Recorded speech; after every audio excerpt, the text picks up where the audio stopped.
Thank you for joining me today. If you're watching this on replay, hello, how are you? My name is Amelie, and this is the Celestic Intelligence Podcast, and I am your host and founder of Celestic Intelligence. And we've had quite a year. I think the all year I've gone live every single week to do a podcast episode. Today we are on number 45, which is amazing. Let me pull, let me see if I can pull it up. I was just listening to a really interesting story about the French Revolution, so it's really exciting. Look, Mike's here. Now we can get started. All right. Let me just go to YouTube. Well, maybe I don't have to. All right. We'll just get started. But yeah, we're on episode number 45. So that is really exciting. Hopefully, you guys can hear me loud and clear. Today, we're going to talk about hustle love versus holy love. And the topics, as I always say, that I pick out are relevant to kind of what I'm feeling in as far as what's going on in my life. And so I hope it resonates with you. If it doesn't, then, you know, there's other channels out there. But if this resonates, then I appreciate that for you. Let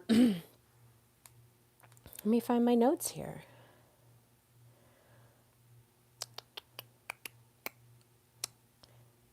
Oh, am I in the wrong? Where are my notes? I get carried away. I was, I've been thinking, kind of because I've been seeing it, that we're kind of returning into this neo-feudal stage, and so it was really fascinating the discussion that I was listening to earlier about the French Revolution and Saint Germain. Sounds like there were some interesting things shrouded in that.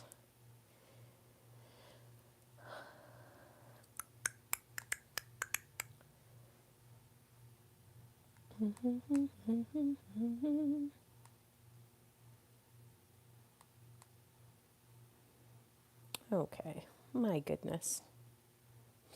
I was making dinner, so I'm sorry I'm a little bit late. But all right.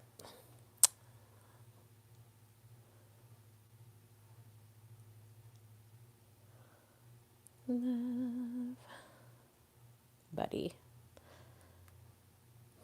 I always love a good tech issue. I don't know why I'm like that.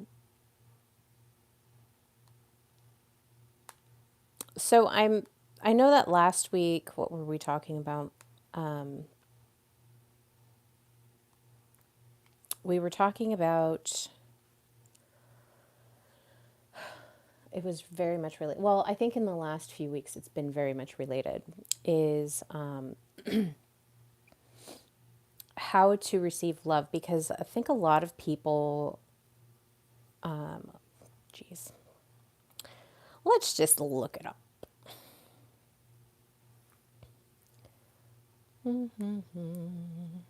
So last week we were talking about love bombs and what love bombing is and how it just like comes in and it almost like looks like this really beautiful package wrapped up in love, and it is this mimicry of divine love. And so you've heard the terms of conditional love and unconditional love, and these two concepts are still wrapped up in what I'm talking about today of hustle love, which is this very transactional space of love. It's the condition that if I give you what you want, you're going to give me what I need. And so you think that there's going to be this quid pro quo kind of situation versus devotional love, which is very much unconditional. It's showing up just in who you are. Hi, Tommy. Infatuation love, yeah, that's very much tied with this love bombing, very much tied with this conditional sense of love. And I think in just our culture and the way that we respond to things, when it comes to love and relationships, we think that there should be some sort of transactional thing, and we're almost programmed from a young age to do this transactional form of love, of hustling. And if I show you that I am worthy of your attention and worthy of your energy, then you're going to give me what I need, which is to not feel that, to not feel like I'm isolated or abandoned or things like that. So we can kind of get wrapped up in this idea of that if I give people something, they're going to give me something back. So that transaction of energy, because that's what energy is. Money is just energy. Tommy's here. That's dangerous love. I'll be quiet and listen now. Oh no, I want you to talk. I want you to talk. I want to have the discussion for it, because it really does come from this survival place. Earlier this year, I went on a road trip and I went to go visit my dad's grave. And, in that whole thing, right before I leave, I was listening to somebody do this live stream. His name is, gosh, Sniper Intellectual, or Intellectual Sniper. And he writes books, and he does coaching on relationships, particularly for men, really targeted towards men, and how men can up their game and not kind of be stuck in these transactional relationships, just really show up for the love that they're truly in desire of, that because ultimately at the end we want this devotional love, we want to feel devoted. And if we some of us can kind of get tricked into thinking that, oh, this relationship is devotional because they're giving me all the things that I need, and I have to give them, this thing that they want. But with devotional love, it doesn't show up like that. Devotional love shows up as I'm my own person, and whatever I can give is like enough. And so you don't feel like you have to be stuck in this survival mode of, oh my gosh, if I don't do this, then they're going to leave me. If I don't do this, and a lot of people will get stuck. I know I see it in my women's groups all the time of, if I don't put out sex, then he's going to leave me, or he's going to distance himself from me. And so I see this constantly in those spaces of the kind of this theme. And then even to a certain degree of the digital dating, you're kind of going through this swipe left, swipe right, and I don't know, I'm not really on those, so I don't know like how it's supposed to go, but it's almost like, the hot or not of, is this person, you don't really know their energy. You're just like looking at an image of them, and it's very much like, do I want to buy this? So, even with the dating apps, we're being programmed to, do I want to purchase this? Do I want to have some sort of energetic transaction with this individual? Okay.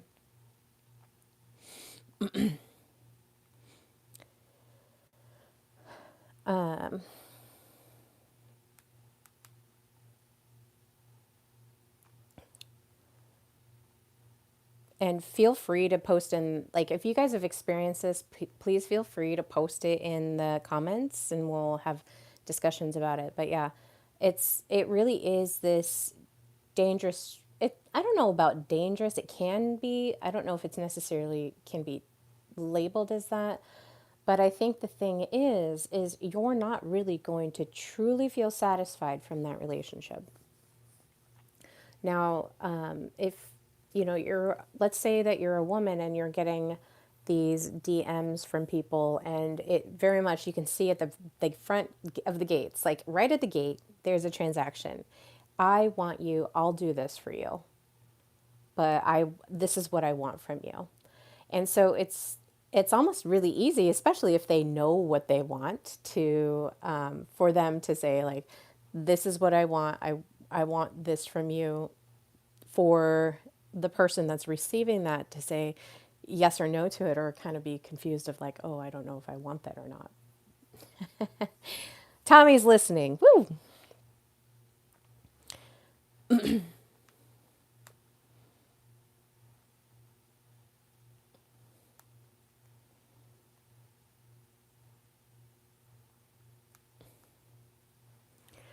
All right. Let's see if I can find it here.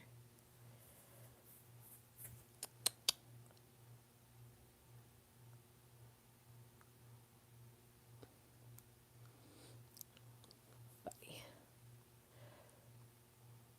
Okay, buddies. Let's do this.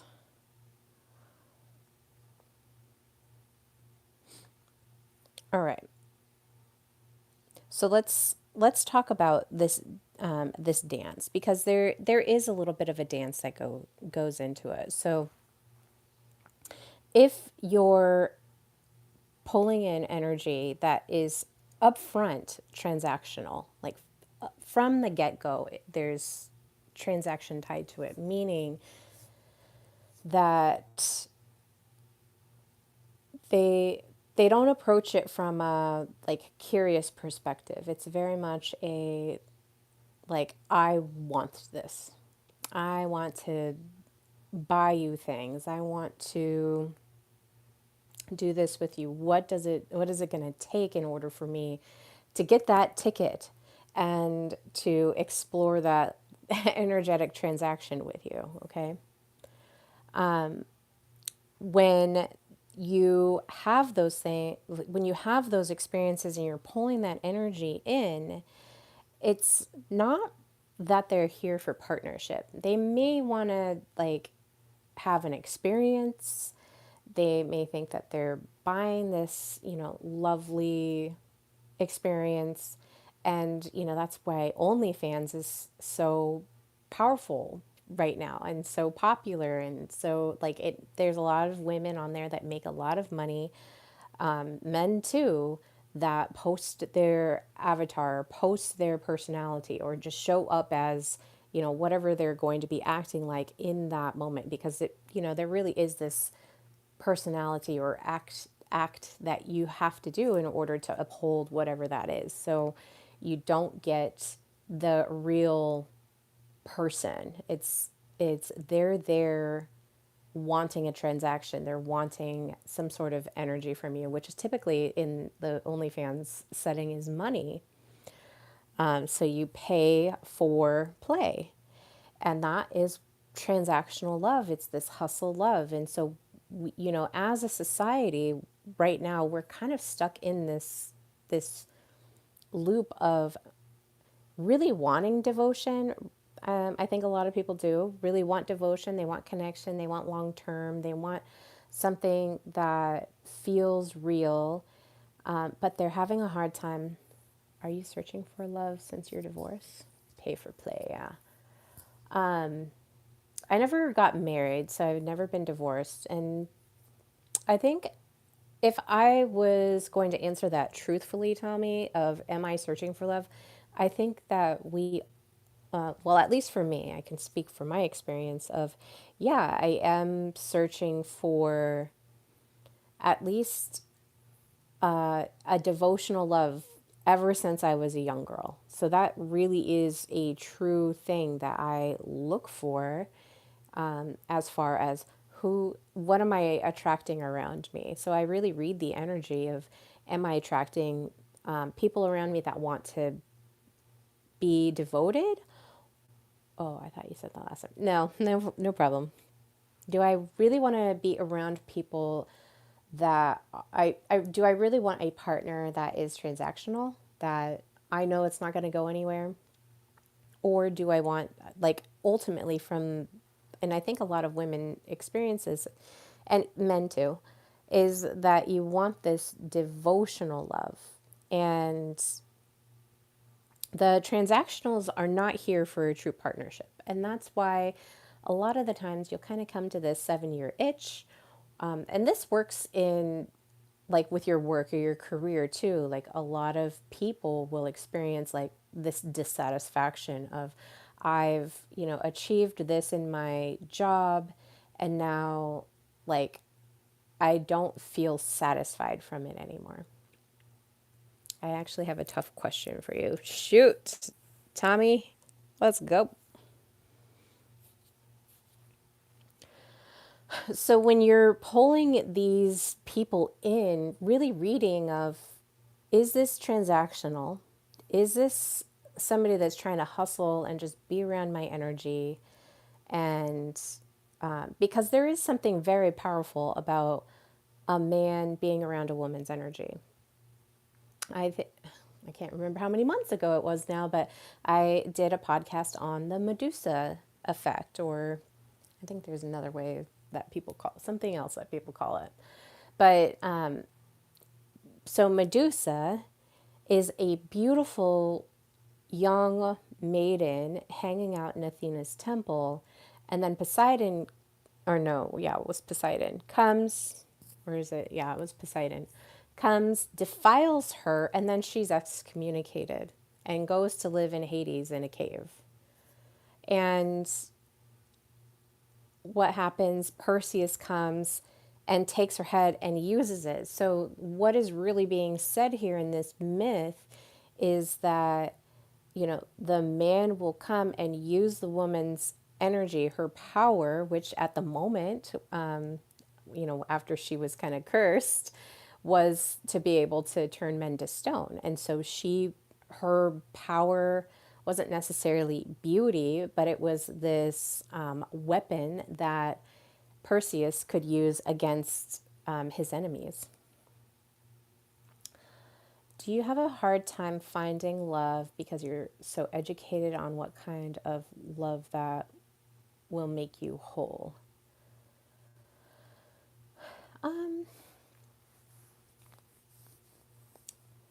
I think finding the same resonance is a little difficult, but not impossible. And if it doesn't, like, I'm not even resigned. Like, if I don't have it, it's not the end of the world, because ultimately, at the base of it, it's not even this external person that I need. It really is my own internal relationship with myself of being satisfied and loving who I am and showing up as that every day. So when I come on here, it's, one of it is to kind of jot the journey down in this video blog style format. And talking about things really does help me to be even more educated, or find out, like, get the feelers of what are people thinking outside of my own world. What are the people thinking? What are they saying? Like, how are they responding to the things that I'm saying? And what does that tell me about what is going on in the world? So it really is kind of this broadcast of, what do you think of these ideas? Give me the feedback, and then I can, refine that, and then, do that again. So is my ultimate goal to find love? Yes, but not in the way that is like an external validation. It really is the internal validation of, you're enough, you're okay, you're loved. And then the other part of it, like why I'm always out here talking, is because communication is very important for me to have that voice and speak it out. So if people want to listen to it, they can. If they don't, then great. Like, there is there's no validation that's coming from the people that are watching this, the people that are giving me the feedback. my goal and my hope is that it's helpful for the people that are watching this to stir them up a little bit. So they'll find me in the people that come and find me for a good reason. All right.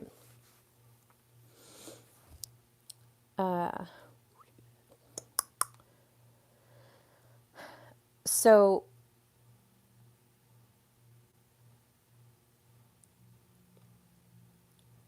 one of the things I wanted to, because we have this really interesting dynamic in America right now where there is a lot of women who might be considered independent.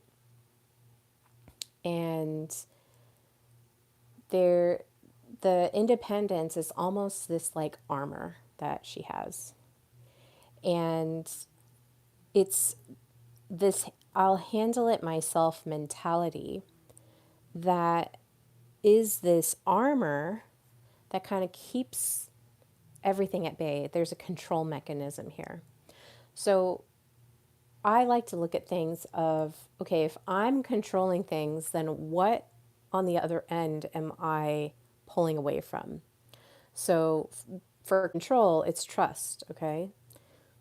So if you're working on controlling everything, all of the outcomes and just knowing every single outcome, the more that you pull towards that, the less trust that you're going to have in just things kind of unraveling and happening.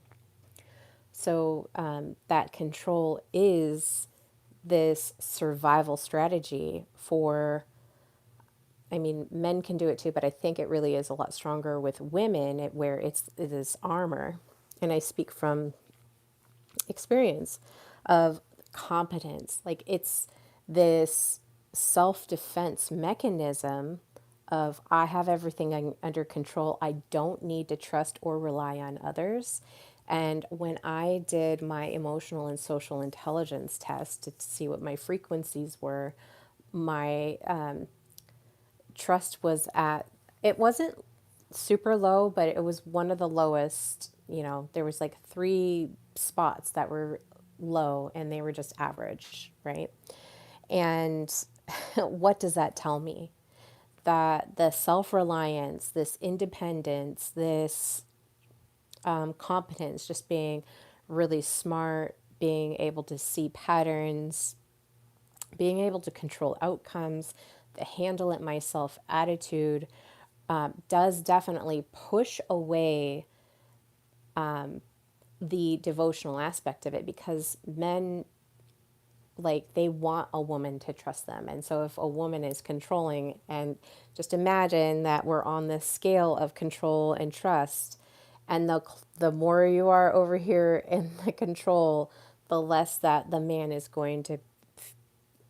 less the man is going to feel like connected to her because it's like this armor, this shield that's around her. So the armor is this safety mechanism. It's this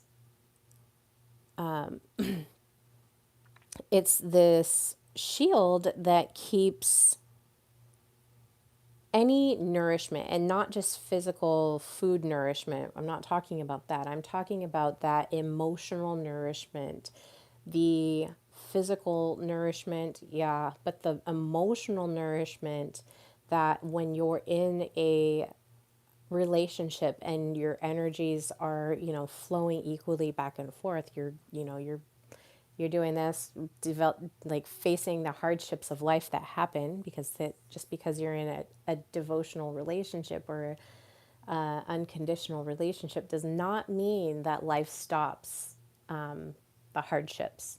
It's now you have another person to help kind of hold you up in the times that you're falling down. So when a woman is becoming a provider of everything, even the emotional connector in the relationship. What do you call soul? OMG, you and I are going to battle today. But when she becomes the provider, she of everything, okay, including that emotional connection, that there's no nourishment that is kind of going back and forth. There's definitely, if you guys ever listened, or maybe I wrote it, I think it was a really good Substack article called The Nine Emotional Competencies of an Attractive Man. Definitely having that emotional handle. Like, no, like, I don't want to be around men that can't handle their emotions. Okay. Like, it makes me feel very unsafe, one, because they're physically stronger than I am. I know that for a fact. And if they're not able to hold down their emotions and keep it together, how are they going to provide me any safety because of that? What do I call you? Soul? Celestic? Oh, my name is Amelie. Amelie. But yeah, I'm going to battle tonight. But if even if a man is the only one, because this has happened in relationships that I've seen where the man is doing all of the work, doing all the providing, has a wife at home who does literally very, like, almost nothing. Okay, I'm not going to say literally nothing, but does very much not a lot. Like, doesn't clean the house, doesn't take care of the kids, like, just barely gets them fed. The dishes pile up, the laundry piles up, and she just sits there. And we've all heard of stories like this, right? And then he comes home and it's like, oh, okay, what am I going to tackle today? Like, I've done that quite a bit myself of, okay, I'm working overtime. I come home, got to figure out dinner, got to clean the house, figure out what am I going to tackle. And then, just what am I going to do on the weekends and to keep up with everything when you don't have somebody that's on the other end that is providing. This is what transactional relationships can get you. Like, they can end up being these lopsided relationships because at some point there's a give.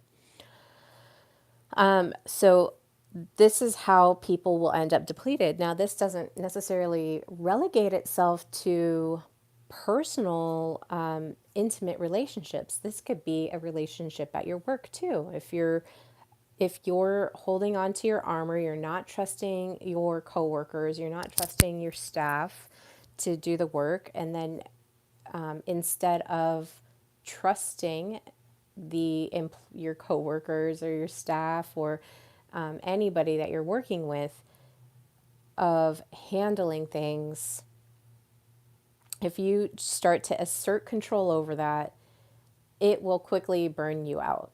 There's not enough energy in one person. There needs to be a synergy in these relationships that you have. So really start looking at, is this relationship synergistic? Is this relationship feeding me? Is this relationship draining me? How am I really responding to this relationship? The If you are providing more than you're getting, you're going to deplete yourself. And when you deplete yourself energetically, hi Lucy, you are fantastic. You're magic. What emotions? Use an example he can't handle. I mean, you see, like, the emotion. Sorry, I'm gonna just jump back. Like, let's say that, there's an emergency that happens. And instead of, like, okay, like, this is how we're going to handle it, he flies off the handle and starts yelling in general at you, maybe calls up somebody and yells. Like, that that would show me, oh, he can't handle this bump in the road with a cool head. He's flying off the handle, and so now I don't feel safe in that. So if in that situation, I wouldn't feel safe. This is the same as if it was my boss. So if something happened, and because I work in procurement, so if my boss called one of the vendors and starts flying off the handle, I immediately start to go into, oh my gosh, how am I going to survive this situation? Because if that was directed at me, I would feel unsafe. Okay. That's what I'm talking about. And that's happened to me, not very often, thankfully, but I've seen it happen with people and how they handle those kind of communications with them. Hi, Lucy. Okay, so you will end up feeling depleted. If the relationship is lopsided, especially if the transactional relationship, maybe it started with an understanding of the transaction, but slowly over time, it wasn't discussed, and now one person, like, there's going to be an imbalance somewhere around there. If you guys are in this kind of relationship, I have been in these kind of relationships too, so I'm not like it's happened to me. So if it's happening to you, it's okay. Just start to analyze like these relationships of where you're feeling depleted, and then start taking some action, even if it's small little steps, until you get to a place of where you feel safe enough of, okay, that's not a threat anymore, because it can feel threatening. And especially if the person that is feeling the threat is the one that's not working.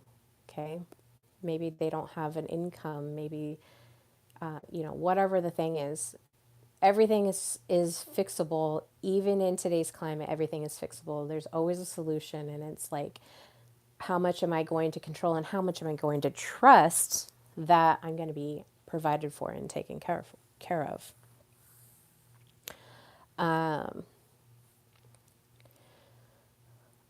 The other piece to this is, we're talking about that armor that we can kind of wear is, try not to mistake the hyper competence, meaning your education level, your IQ, your ability to see things. Don't mistake that as sovereignty. Okay, you can have extreme competence, but completely miss out on the fact that you are not holding yourself in sovereignty. Okay, all right. So let's talk about the masculine that disarms this. So now there's a lot of women, especially in my communication circles, that want to soften and be more feminine, and trying to figure out how do we maintain our careers and also hold a relationship where I feel safe, secure, soft, feminine, because there is some of the statistics that I've looked at, it's pretty alarming. But that there is a lot of women that don't want to just be in their career all the time. So what kind of energy is going to soften that? Is going to give you that trust? It really does come down to nervous system management of your own nervous system, okay? First and foremost, of recognizing when things are putting you into survival state.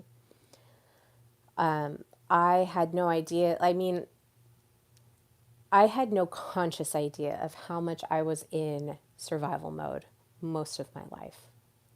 And even now, I still am in this hyper survival mode instincts, because it's so normalized. And it's taking me quite some time to disarm all of that within myself, to feel safe, to feel loved, to feel secured without having a partner around to do that. And a lot of people, women in particular, I know after a breakup, or even like when they're single, they're like, oh, I'm working on myself. Well, really, what does that mean, that you're working on yourself? Because there really isn't an end in sight. There's always going to be something that you're working on. So, one of the things that I noticed this year, because I was dating somebody, and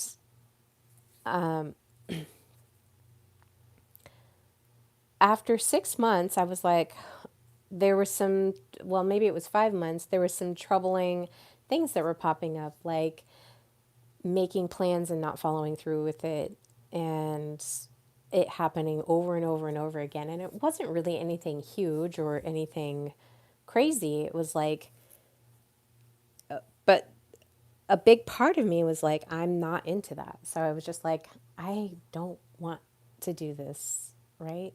I don't want any of that. And and so I broke it off because of that. It was a very,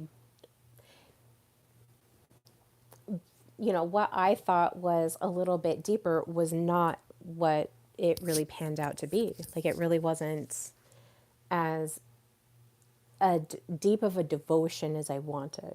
Because for me, and everybody has their preferences. That's a huge preference for me of, do you hold an integrity, and are you going to keep your word? Can I count on the things that you're saying to last?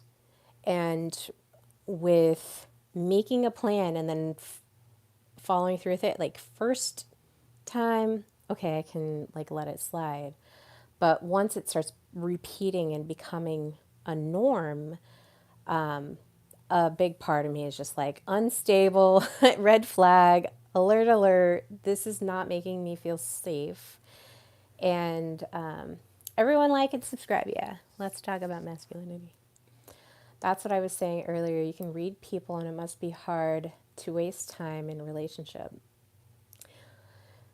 Yeah, and well, and I'm not outside of getting into those situations because, for I've been actually thinking about it a lot, Tommy, is a lot of the actions that were happening in the relationship were telling me, oh, yeah, it's going in this direction. And then when that started happening, I was like, this is not the direction I was expecting. This is definitely not where I want to go. So, just for men and women, it's somebody who keeps their word, who does what they say. I can count on that.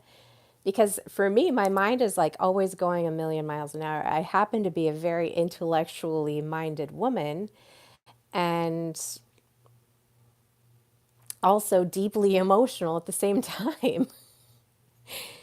Like, and I don't show those emotions very much because it's a lot. Like, it's a lot. It's like an ocean, okay? It's taking me a long time to like quell the emotions of just being, not just being a woman, but just being a very highly emotional woman, of keeping that poise and that calm on the top. But there's a lot going on at all times.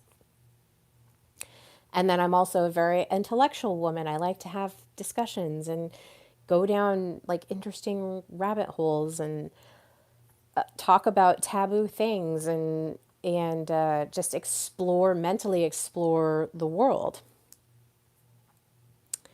So a man or woman who's calm and grounded, that have, that are able to like call their emotions what they are. They're able to process them easily and quickly.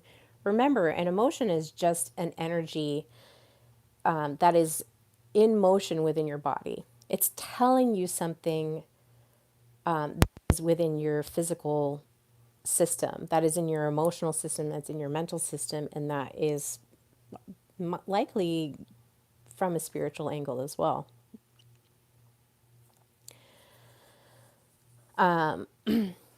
And so a masculine, and you guys can go back to that. It was really good. Maybe I'll repost it on my YouTube channel.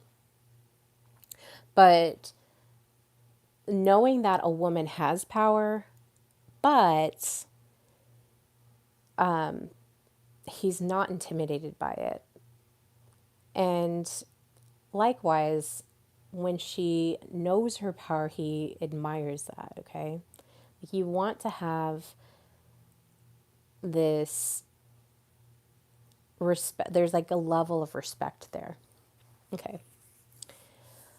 And then the masculine is also going to offer structure to her as well. Okay? Not control. This is not control. This is not I'm going to buy you. It's I'm going to give you the structure so that you can explore your feminine beauty. All right? Because that's going to make him happy of seeing what kind of beauty is she going to create if I give her this palette. If I give her a home, how is she going, or a house, how is she going to make it into a home? And then delights in seeing like what does she do? Okay.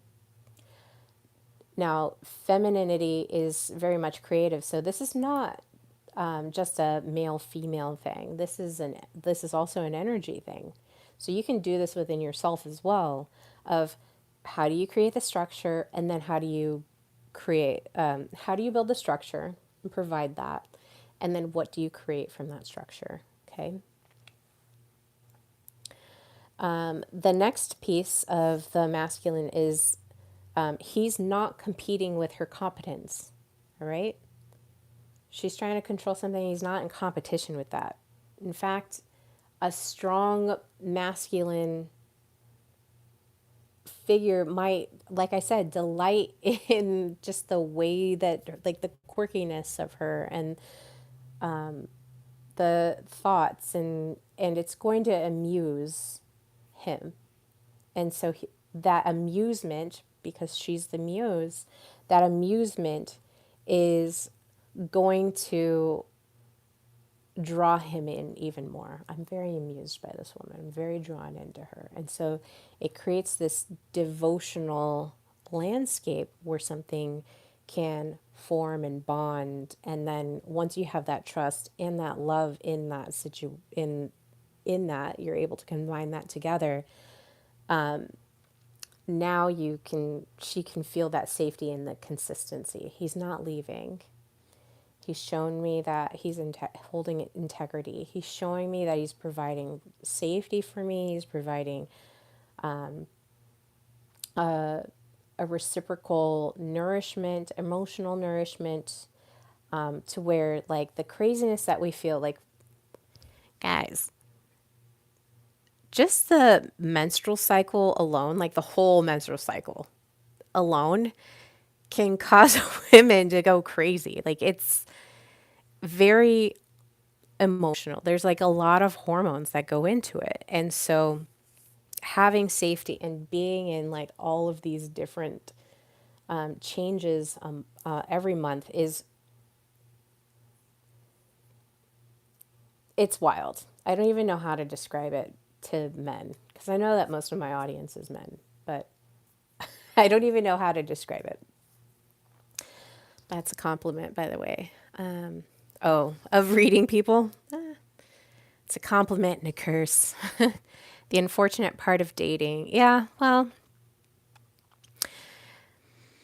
it was fun. I'm not saying that it wasn't, but once once you're like, okay, now where is this going? And there isn't any like stability there, then yeah, that's not fun. Lots of zeros before you get to a hero. Well, I have a friend who's been on the dating apps for like a good 2.5 years and has been reporting all of, maybe even longer than that. And I think he finally met somebody. He like got off the dating app, so I'm really proud of him. That's me. Bring that power. Bring the power. Yeah, there is definitely power. Like the Medusa story alone, most of the women in the myths are telling us something, right? Even Cassandra of Troy was like warning that don't accept that horse, the Trojan horse. There's this unseen ability to tap into, or there's this ability to tap into the unseen and have this instinctual and spiritual connection of providing truth of a situation. So, yeah, when she's hypnotizing, OMG, menstrual cycle here. How do you feel about your audience being mainly men? Well, I get weekly reports, and maybe it's in, I don't know if like YouTube emails me too. But when like shows you, okay, here's your subscriber base, and I'm like, oh, okay, I've probably got like a half 50-50, like men and women. But no, it's mostly men. It's like 80%, and it hasn't changed in like the whole year. So I was like, okay, well, I guess I need to refine my message, or maybe the message is great for men. Like they want to hear a female side of the story, and have some insight on what's going on with the women and what they're thinking, because who knows what they are thinking. It's crazy. By the way, never been on a dating app. Don't believe in OnlyFans. I like the old school of going up to a woman. That's awesome. Yeah, I've been watching a lot of movies, and there's definitely something to be said of like going out in public and holding eye contact with people in public. Just like, oh, okay. I have been taking my bike to work. So I see a lot more people like on the bus and on just in interactions like on the street. And so it's very fun for me. I like to see like how are people, I don't know, there's just a different energy to it. So, I enjoy listening to your philosophy. Well, thanks, Tommy Melendez. Appreciate you. Okay, next,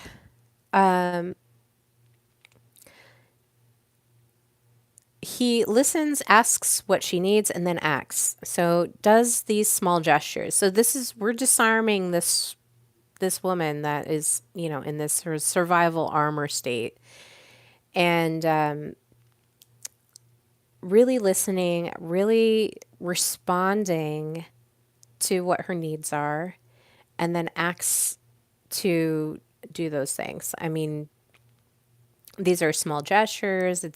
There's a level of reliability in it, and it's not speeches. It's not like, oh, you should do this, blah blah blah blah blah. Like, no, she doesn't need that. It's just what do you need? What do you need?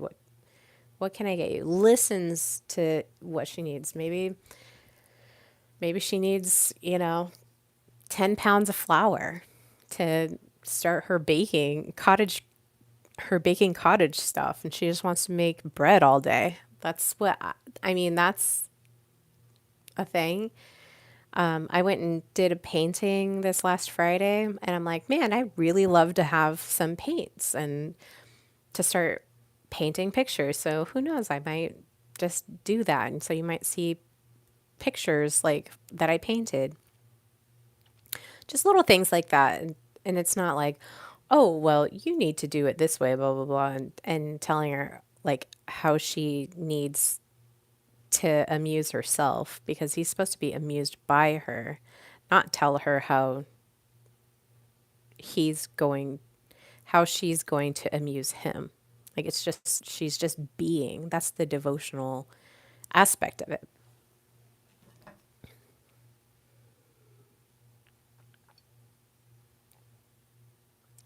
So, one question.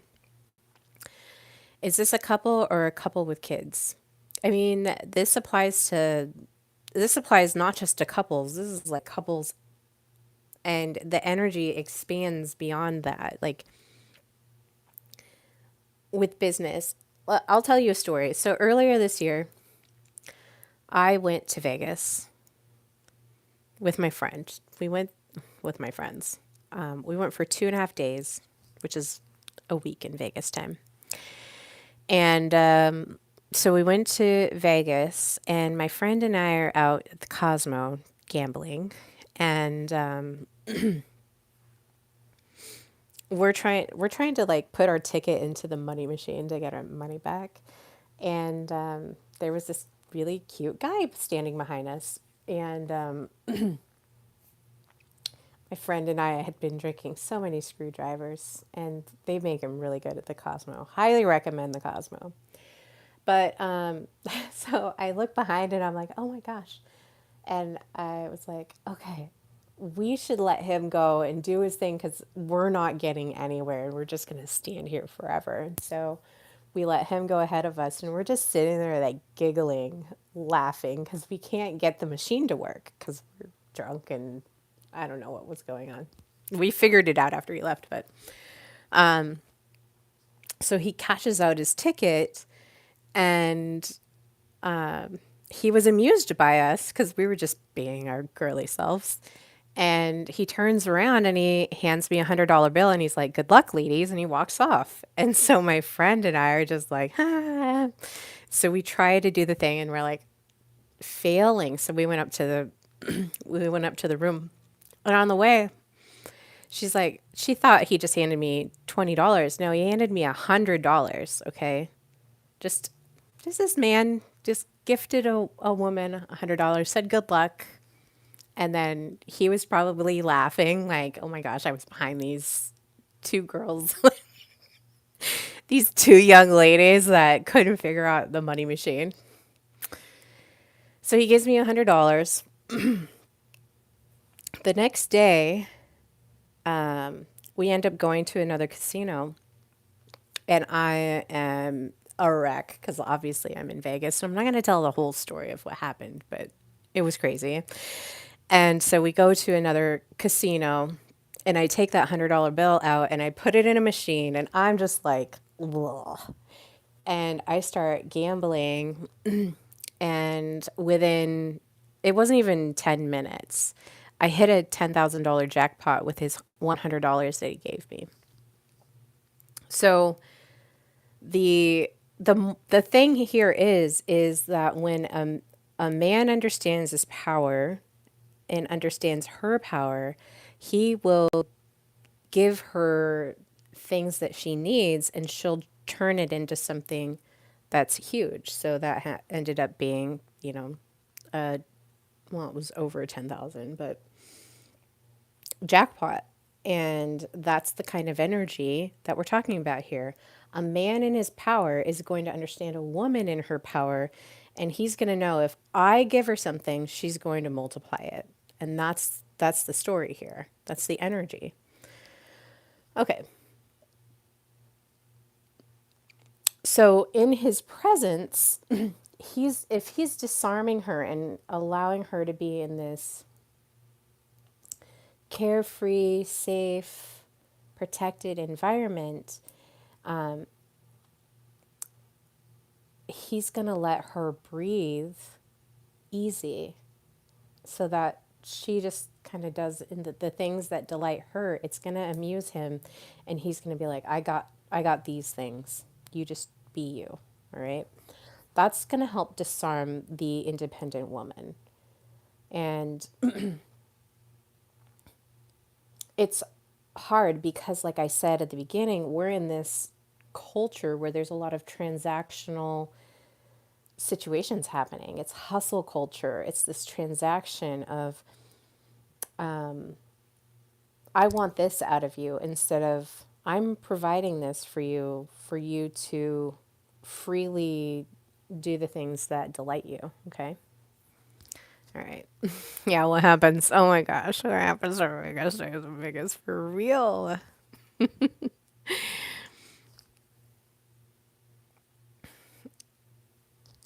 She's blaming the alcohol. Yeah, I couldn't figure out the money machine because I was like, we were pretty tossed. We were pretty tossed. Yeah. Yeah, it was fun. Of course, he is happy life, happy wife. It's drilled into our heads. Well, Um, happy life, happy wife, or vice versa, happy wife, happy life, kind of feels cucky to me. Hot take. Because it's not about placating her so that she's happy. Like, you don't want to do that. It's hearing what her needs are and responding to that with his action. And saying no in certain situations when his instinct is telling him that's not a good idea. I don't want you going to 90s night with the girls, especially if you're going to be hanging out with this one. And that might make an independent woman who's armored up like feel like, oh, he's busting at my control. This isn't good.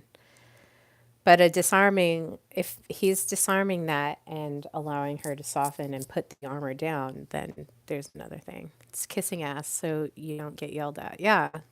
Yeah, it's very cucky to me. Happy wife, happy life. It sounds cucky. In fact, if that was happening to me and I started recognizing that, I'd get disgusted. I'd be like, ew, don't always give me what I want. Like, I don't I don't always want to be placated. I don't always want to be like it's not about that. It's about, going in the same direction. Are we going in the same direction? Do we share the same vision? Are you at the helm of the ship? Are you steering it in the right direction? I, can I trust the things that you're saying? Okay.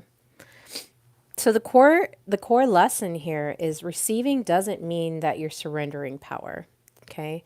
Receiving is a mutual exchange of energy. So independence is built on fear, or independence that's built on fear turns into isolation. Okay? Now, independence, balanced receptivity, like you can still have your own independent lives, your own independent amusements, but it's a balance between the two. There's if you think of the Venn diagram, or even in my my logo, there's a Vesica Pisces. It's two independent circles, but they're joined together, and it has this like this part where they're joined together, but there's still this huge independence on the outside of I'm an independent circle. And then once it merges together in the Vesica Pisces, which is intentional in my design of the logo, I don't even think I've explained it. Have I, Mike? I don't think I ever did, but it's pretty fascinating. So you got that Vesica Pisces. So that's really that devotional relationship, that holy love of divine union, divine order. Each person has a value. And even though they have a little bit of independence, they're still working together to bring in something new. Now, that independence, when it's balanced with that receptivity, that becomes true intimacy. Okay? Intimacy is not something you can buy. So I'm like you, I can read people well.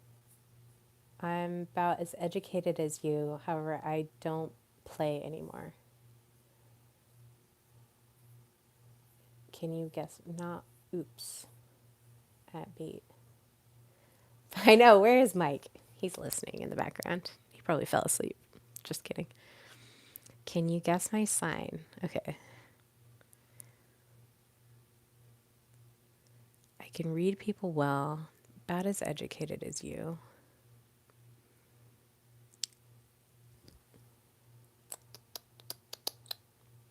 Let's see. I have a 1 in 12 chance of guessing it right.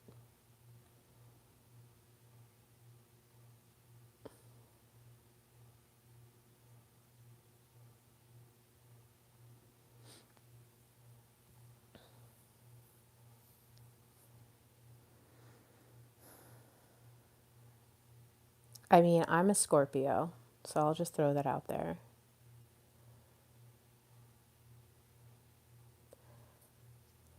But I'm also a Taurus rising, Capricorn.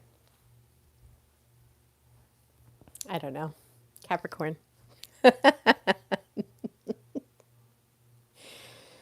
Guessing. You're going to tell me though, right?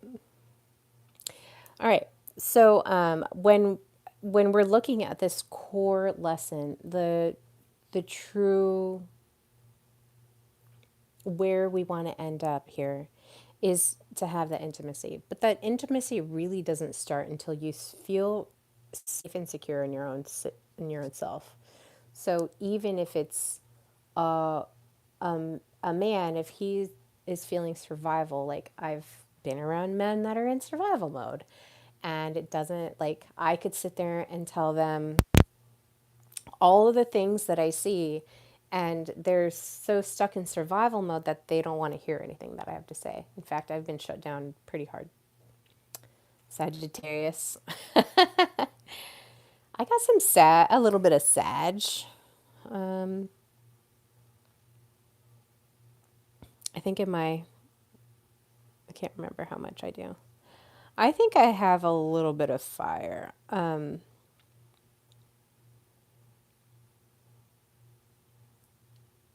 Not very much. I think I have like a Sagittarius and Jupiter or something like that. Don't be serious. Let's go. Okay.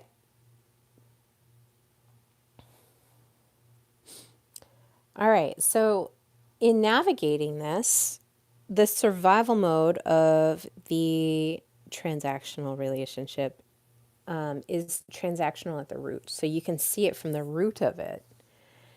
The transactional, we'll just go to a deeper, this survival, hustle, transactional sort of love or relationship, it comes out of necessity. It's coming out of a defense. It's, I'm going to give you what you want, and you're going to give me what I want. All right. This works in casual culture. You want somebody to be really like upfront with, this is what I want. For people that have low self-worth or are struggling with self-worth, struggling with just asking for the things that they need because they don't feel safe at their core, they don't feel safe enough to ask for the things that they need.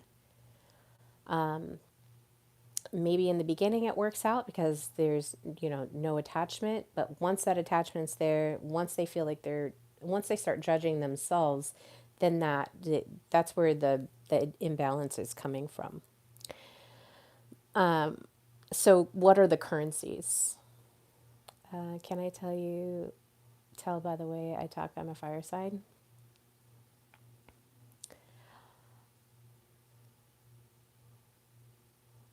A little bit, yeah. Yeah, just on fire. I think that transitional phase is when you're in your 20s. Well, and it's kind of this newly developed, because our culture is relatively new, the way that we operate in America is very new. Like, this is still an independent, based, our country is based on independence. And which is why I think it's very hard for people to understand how to hold in their independence and still maintain the intimacy with their sovereignty. All right. I can go for hours on that. So we won't do that today. We're going to just stick with the topic. And maybe if it comes up again, I'll have a chat about it. But yeah, it's definitely, there is something to be said with the energy of how our governments are set up and how it has an effect on us. In fact, I've I was kind of amused by myself. I was amusing myself this morning. I was like, man, I've really gone from Like in 2020, I went hardcore prairie homesteader style dresses. So I was wearing like A-line dresses that looked like should be working as some sort of milkmaid on a farm or something like that, or something to that effect. And then last year, I transitioned from that to a little bit more of this like 90s glam style. I don't know if 90s glam is the right term for it, but that's what I'll call it. And then now I feel this need to transition into being like French girl. How can I be the most European French girl possible? Part of that is riding a bike, and I'm like, dude, how do French women do this? Like, I want to wear their clothes so that I can ride my bike in rainy Oregon, just like they're in rainy Paris. How do they do that in their couture? How do they do it? So yeah, there's definitely a transition. I can't remember what you said. Oh yeah, the transition of phases. So I'm constantly undergoing these like personal shifts as well. It into me I see into me I see Austin Powers. So love marriage is so hard now with social media. I think if you truly find love, that's a miracle. It's something that it is a little difficult, especially if your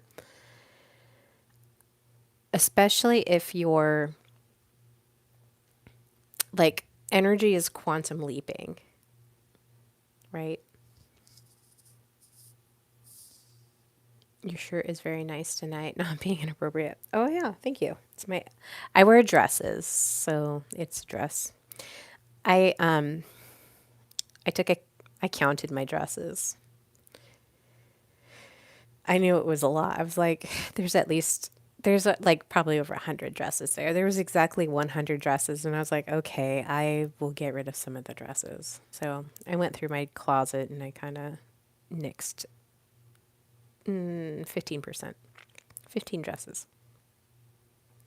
All right, let's talk about the currencies of the transactional relationships.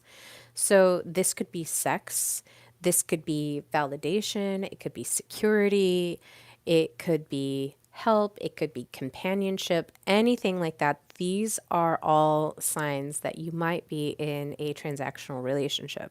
Okay. They could be. It's not always conditional. It's just these could be signs of that. So really kind of look at it, evaluate it, and determine on whether or not you want to stay in that or not. You have the authority and the sovereignty to declare that you don't want that anymore. And if that means that that person leaves your orbit, then fine, great. But you're calling in something bigger and better for you because that's what you truly deeply desire. Once you start to raise your personal power, which is an emotional competency, personal power is your level of self love, your level of self worth, your boundaries, anything like that. That's all wrapped up in your personal power. Now, if you're able to, like for me, a big part of my future, if I was going to have a partner, would be companionship. How well do we get along? Are we able to have a conversation? Do I feel comfortable talking with you about a lot of the crazy things that I want to talk about? Or are you going to lose your shit because the things that I'm talking about are too far out there for you to even, it like challenges your own survival mechanisms and you're not ready to like transmute that into something bigger. So so really look at that. Like for me, I'm like looking, oh, companionship is definitely something that I would like. However, like there's a lot of things around it's not that it's conditional, but it's like I need to be around somebody that's safe and that I feel safe enough to share my mind with them, right? Because right now if we're going to be truly intimate, you're gonna have to hear some of the crazy shit that I have to say. And it may be uncomfortable. And how are you going to manage that discomfort? You're not going to give me grand speeches because I'm not going to sit there and listen to them. I'll listen to reason. That's unreasonable. I like to I like to talk about all kinds of weird stuff. Okay. So in the transactional relationship, your nervous system, the survival mechanism of your nervous system is running the show. Well, in any relationship, anything that you're doing, your nervous system is running the show because it is part of the cognitive function that is in your brain. Okay. It's cognition is directly related to the nervous system operations. Okay. So when your nervous system is scanning something, it's scanning for safety. Okay. First and foremost, that threat detection, like your whole body, like just imagine it just being this sensor. If you touch something hot, your body reacts. What do you think is the mechanism that pulls your hand away from something that's hot? It's your amygdala. Your amygdala, it's like, oh my gosh, there's something going on. And so that's your first response. If a ball jumps out, or if a ball bounces out in front of you while you're driving your car and you pump the brakes, that's your amygdala responding. So it's the threat detection system is working and it's great and it's awesome. But when that's where you're operating out of most of the time, you're you're likely to not feel safe. So really look at, do I feel safe? Am I breathing? Can I speak? Do I feel comfortable doing whatever the thing is? Now, if you're in a transactional relationship, you might be looking for proof that a other person won't abandon you. They're not going to reject you. They're not going to betray you. Okay? That's why when I started seeing the pattern of, okay, you're making a plan and then not following through with it. That immediately was like, okay, I don't feel safe. This is not what I signed up for. I'm not into it. Okay? Get me out of here. I'm done. Okay? Cuz it's like, okay, I've shared, over 6 months, or 5 months, I've shared a lot of myself with you. And now you're showing me that you're going to leave it. That I feel betrayed. I feel rejected. And I'm not into that kind of transactional relationship. Okay. So at its core, the transactional love says, if I'll stay if you meet my terms. Okay. There's this management that's going on, the control, not intimacy. And it's fueled by the survival instinct of, I can't afford to lose. All right, what am I missing? What? 100. Next subject. Feel safe and what?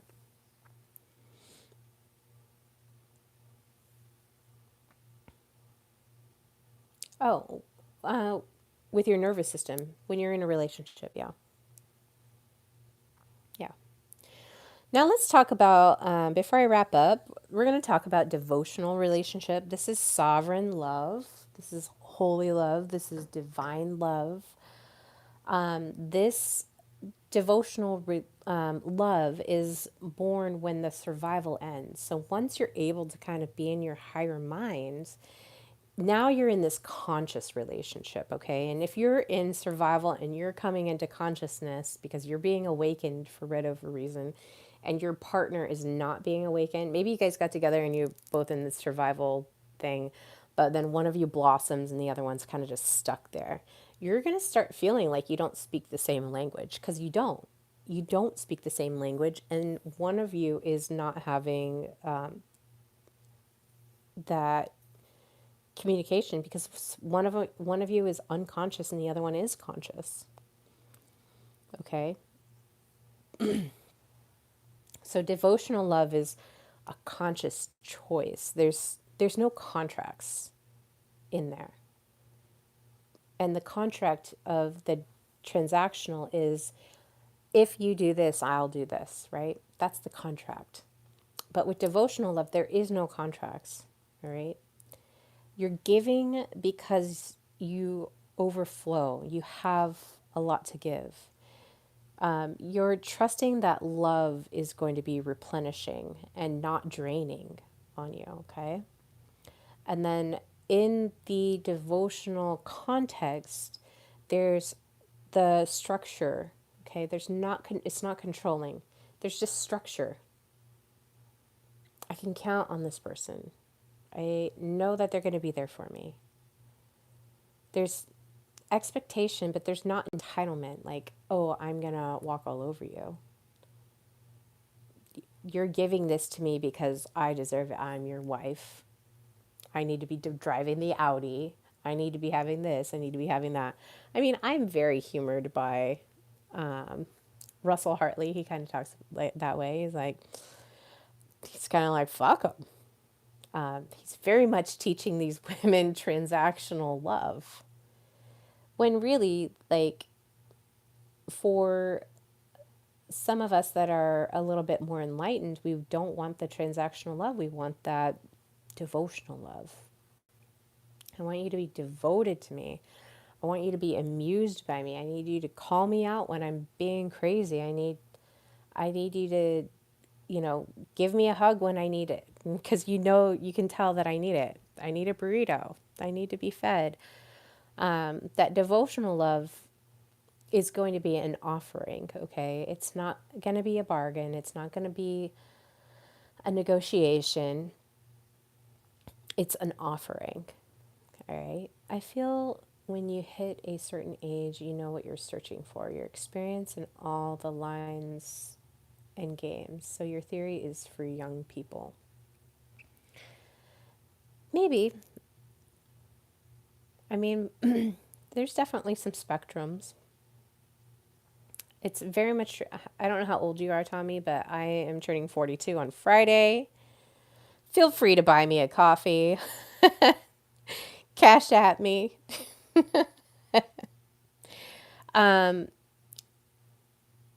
But there's people that are it's not an age thing. This is for people that are still coming out of this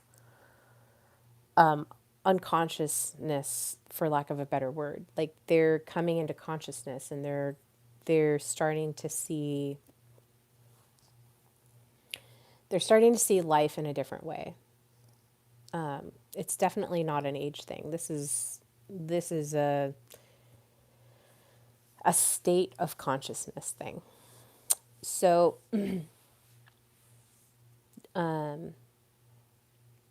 devotional love definitely requires sovereignty. And the sovereignty that I'm talking about is something that I've been kind of going on about all year long.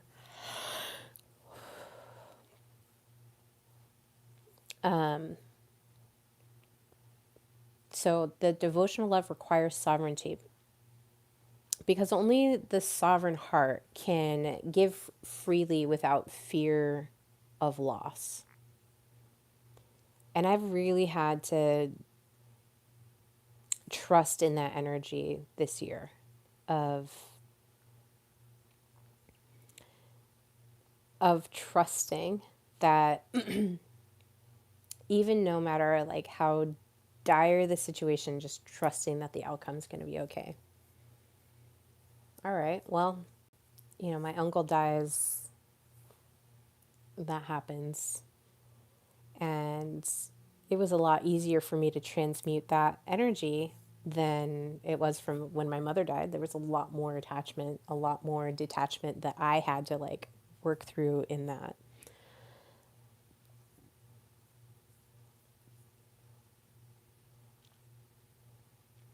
And there was a lot of codependency that I had to work through, like generational codependency. Like, I don't think we quite understand how deep the energy goes. And from I don't know exactly how I feel about past lives. I still don't know how to feel about past lives, but there is definitely something to be said about ancestry as far as the DNA and the blood of your relatives like being in you. And I have like 7 different races in my bloodline, like as me. I have 7 different races.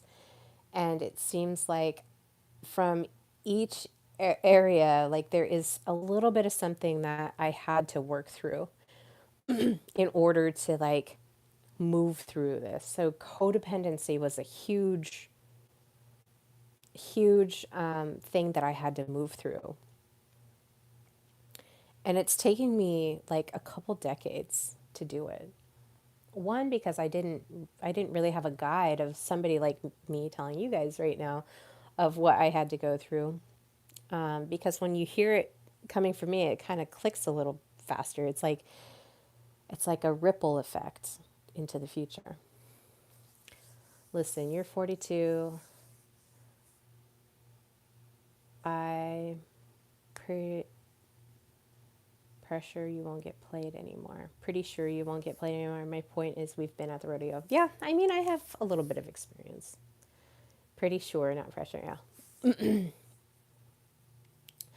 But the so when you look at that, if I look at like the codependency that's in my life, and then I look at the codependency that my mother had, I look at the codependency that my uncle had, I'm like, oh my gosh, there's tons of codependency. And then I can go even further back into when I first went into therapy. I think it was like 2012 or 2013, or maybe like a mix of those 2 years. One of the big conversations that I was having with my therapist was on my native side, particularly with my father, and not just the codependency. Like there, it's an interesting thing. The reservations are interesting because the government, the way that the government is set up, like I have to take those things into consideration when I'm like working through my energy of, oh, that's my family. Like they went through, some massacres, and so there's a lot of pain, a lot of energy there that I also have to work through in order to clean up the family line. Now the great thing is that from a quantum level, we're able to go through and change those things. And it's when I first learned about this, it wasn't very long ago, I think a couple of years ago, that you can go back and start changing the outcomes. Maybe not the outcomes, but changing the story of this happened.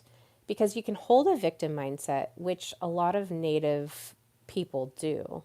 And I think that's what killed my father, was just having this victim mindset that led him to drink. And yeah, there was physical abuse, there was emotional abuse, like there was all those things. And then the dependency, addiction.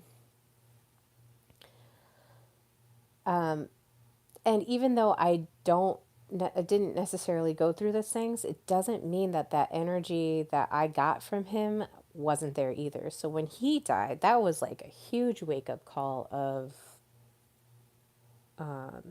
epic proportions. I didn't have a real person to like walk me through. So I was talking with my therapist about it, because it was just, I was like, I have no idea what's going on. So thankfully, she did help me move through some of it. But the energy really does sit in us for all, it sits in us from like this DNA perspective, in that like your parents and then your grandparents and so on and so forth all have some sort of energetic resonance within you, and it comes from that blood DNA connection. Hopefully that made sense. Tommy says, I know pain. Yeah. I was talking about pain earlier today with my friend. And we were talking about me painting, and he's like, oh my gosh, you're really good at it, blah, blah, blah. And then he's like, yeah, like pain, like creativity comes from trauma. I'm like, not necessarily, not always. It can come from that, but it doesn't always come from that. Okay. So, where are we here? So, devotional love is an offering, it's not a bargain, all right? Devotional love is basically saying, I'm here because it's sacred to be here. I'm here grateful to be in this moment. And it does require sovereignty. So really having that personal agency over your the way that you react, the way that you interact, that is very much helpful. And then a sovereign heart can give freely without fear of loss. So the survival mode of your nervous system does lead you to getting into transactions. How do I get myself out of this situation instead of operating from this higher mind of devotion? Your body, like I was saying with the energy, your body remembers the abandonments. It remembers any instabilities, it remembers any scarcity, and then it starts treating love as a trade. Like you want to be in love, but if you're in survival mode, you're not able to really get into that devotional love. You can't tap into that because you're not in that conscious, open, conscious state that you are in when you're not in survival mode. Okay? Rest, digest, repair, regenerate. Breathing, moving, experiencing. Just open up to all of the divine. So your body will remember that. However, I'm here to tell you, you can rewrite it. It's not there forever if you don't want it to be. All right? You can address the abandonments, you can address the instabilities, you can address the scarcity, and it really starts from within. Okay? Now, when the body remembers abundance and it remembers stability and it remembers safety, that's when the love will start to become devotion. Okay? That's when it becomes next level because now you're not operating from this trading, this barter, this transaction, the hustle. You're not operating from that anymore. Now you're operating from a place of I am in abundance, I am stable, I I am safe, and now that I don't need to have transactions anymore. I don't need to hold contracts. Now I can cut those contracts. I can get them out of my system because they no longer hold space there. Okay? I'm leveled up. I'm more in my conscious mind, my higher mind. Okay? Remember the amygdala, if this is on, this is off. Then this is your prefrontal cortex. This is where your emotional regulation comes from. This is where, your language, your speech, everything comes from that. Your large motor movements come from that. I talk about the time that I was completely depleted and burned out. I couldn't even lift my arm like this. Okay. So the body remembers and it stores it until you address it, until you're conscious of it.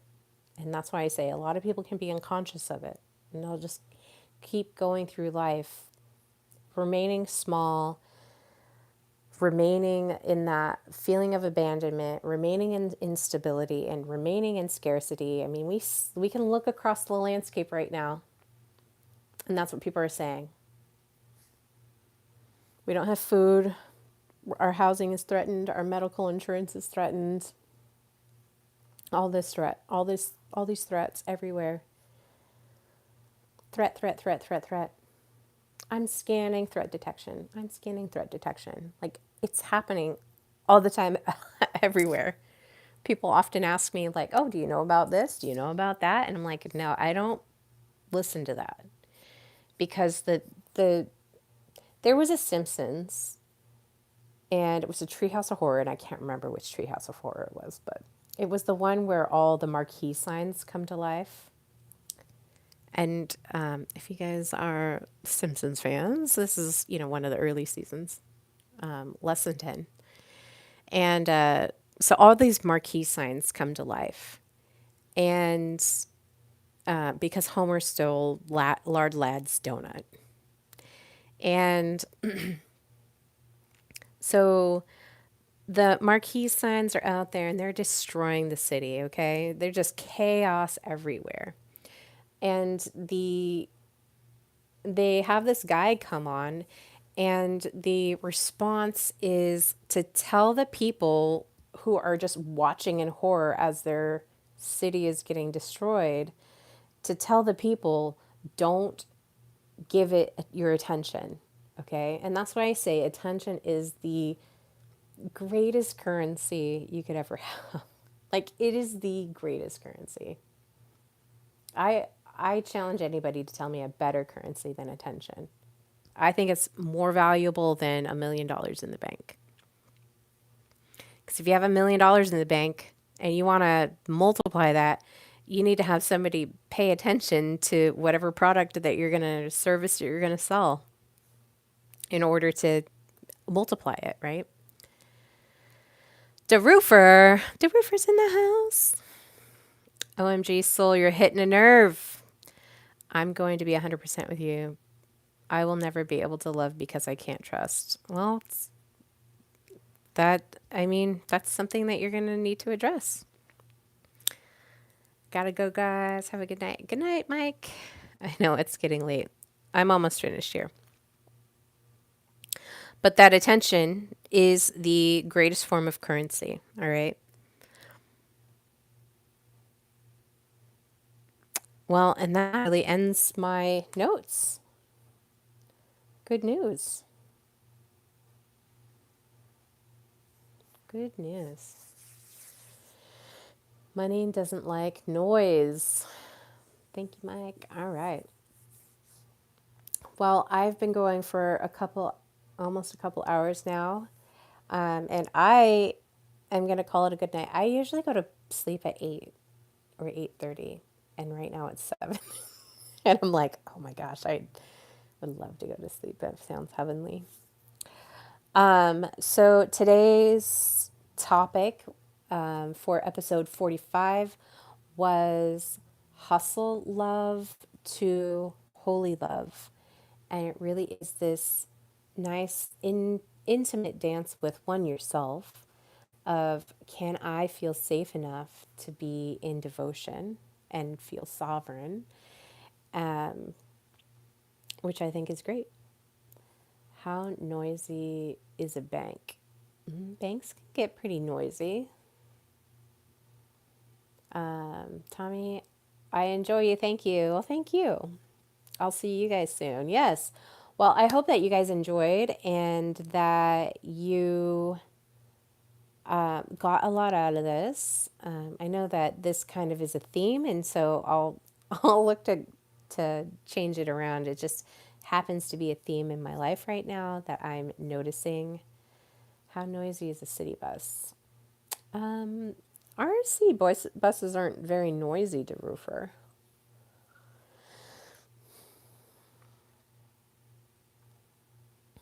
Only if somebody's yelling on them, but most of the people are kind of calm and chill. I haven't been in a big city bus, so I don't know. All right. Well, anyways, that concludes episode number 45, Hustle Love to Holy Love. I hope you guys enjoyed. Thank you so much for joining me, and I am on live every Tuesday at 5:30 Pacific time. So please make sure to like, and I think you can hit a notification bell of when I go live, but I try to post when I'm going to be live as a schedule. So just kind of keep an eye out for that. And this week is my birthday. It really is my birthday on Friday. So I don't know how much I will be going live this weekend. I'll try and do something on Thursday, maybe on Thursday night. I don't know. This time of year is always so busy for me. But we'll see. All right. Anyways, love you guys. Thank you so much for joining. I hope you have a wonderful evening, and I will catch you again sometime soon. Maybe I'll do a quick live on my way to work or on a lunch break or something. Good night. Gorgeous really called and said it's jealous of your beauty. You're so sweet to Roofer. All right. Bye, guys. Love you.